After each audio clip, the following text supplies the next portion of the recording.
तो उन्वान है सारे जहां से अच्छा।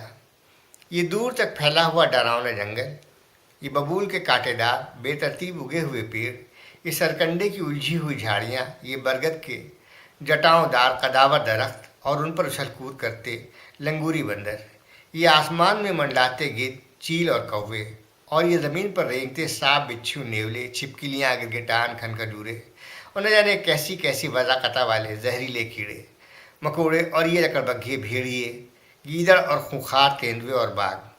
ये इलाका कभी चमन हुआ करता था।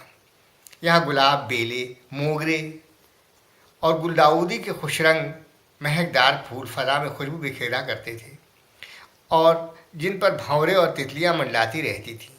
चमेली, जूही और मालती की सरसब लहलहाती बेलों पर गौरैयों का बसेरा था, और संदल, हार श्रृंगार, चंपा और गुलमोहर के पेड़ों पर बुलबुलें नगमा गाया करती थी। कहीं मैना के जोड़े तिनके चुनते नजर आते थे, तो कहीं रस करती फाख्ताएँ, और कहीं नन्हे नन्हे लाल मुनिया और चिरकुए, और कहीं आपस में खेल करती सियाह सफ़ेद धारीदार पेड़ों पर चढ़ती उतरती खूबसूरत गिलहरियाँ, और गुलों के साय में उछलते कूदते खरगोश, और चौकड़ियाँ भरते हिरन और चीतलों के गोल। मगर एक शाम में पूरी तरह गहराई भी नहीं थी। सूरज डूब जाना चाहता था, मगर अभी पूरी तरह डूबा भी नहीं था। ज़मिस्ता के मौसम ने अभी दस्तक ही दी थी। हवा में हल्की हल्की खुनकी आ चली थी, और आसमान पर शफक छिटकी हुई थी।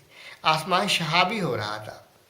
तभी मशरिक़ की जानिब से एक उल्लू उड़ता हुआ आया, और हार श्रृंगार की नाजुक डाल पर एक झटके से बैठ गया। उसके यूँ बैठने से हार श्रृंगार की नाजुक डाल लचक गई, और बहुत सारे केसरिया और सफ़ेद फूल ज़मीन पर आ गिरे। उस रात उस उल्लू ने उसी हार श्रृंगार की डाल पर बसेरा किया, और काफ़ी बीट भी किया, जिसे रफ्ता रफ्ता मिट्टी ने जज़्ब कर लिया, और फिर मिट्टी का सख्त सीना चीर कर अखवा नमूदार हुआ। बबूल का अखवा, ये उसी बीट की तासीर थी। वो उल्लू जिस इलाके में रहा करता था, वहाँ बबूल के पेड़ों की बहुतायत थी, और बबूल के फूल ही उस उल्लू और उसके कबीले के दूसरे उल्लुओं की ग़िज़ा थे। और अब बबूल का अखवा यहाँ भी फूट आया था।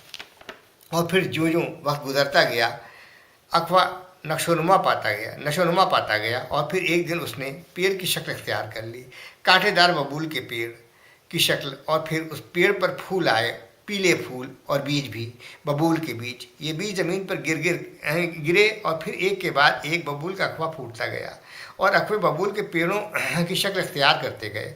और फिर कांटेदार बबूल के पेड़ों ने एक एक करके गुलाब, बेले, मोगरे, गेंदे और गुलदाउदी की जगह ले ली, और फिर चमेली, जूही और मालती की सब बेलों का भी वही हश्र हुआ, और उनकी जगह नागफनी, धतूरे और कुरमुत्ते उगाए।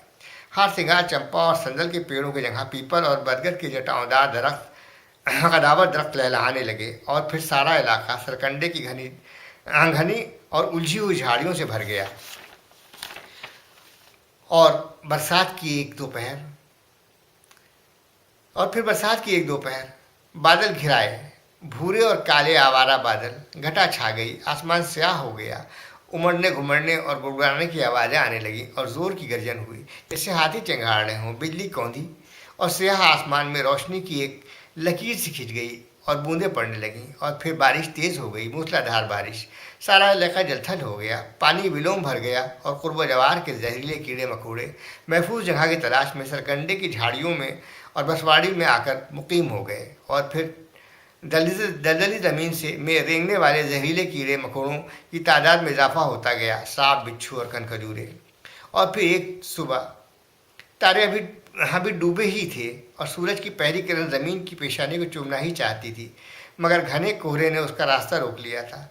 नसीब का मारा एक चीतल मसवाड़ी के पेट की आग बुझाने चला आया, मगर तभी उसे एक जहरीले काले सांप ने रख लिया।